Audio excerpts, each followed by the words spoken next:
Now, throughout the book, the critic uses a metaphor to tie together all of these disturbing ideas. Nearly 40 times he says that everything in life is hevel. It's a Hebrew word that means smoke or vapor. Like smoke, life is beautiful and mysterious. It takes one shape, and before you know it, it takes a new shape. And smoke looks solid, but try and grab it, it'll slip right through your fingers. And when you're stuck in the thick of it, like fog, it's impossible to see clearly. Now, our modern translations have lost the metaphor, and they usually translate hevel as meaningless. But if you read closely, the critic isn't saying that life has no meaning, but rather that its meaning is never clear. Like smoke, life is confusing, it's disorienting and uncontrollable. So, what are we supposed to do with all of it?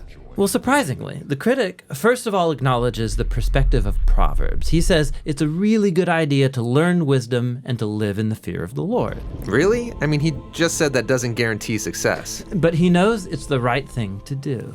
But secondly, and more often, he says that since you can't control your life, you should stop trying.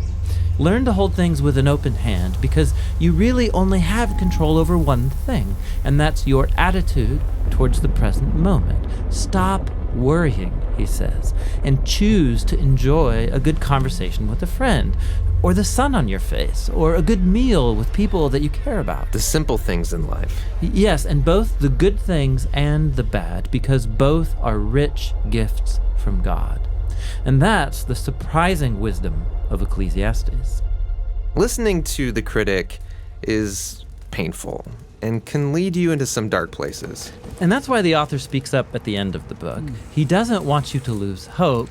He wants to make you humble into someone who trusts that life has meaning even when you can't make sense of it, that one day God will clear the hevel and bring his justice on all that we've done.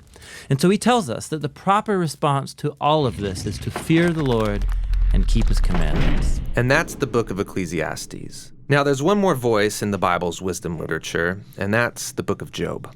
And he will bring us the final, much-needed perspective on our journey into wisdom.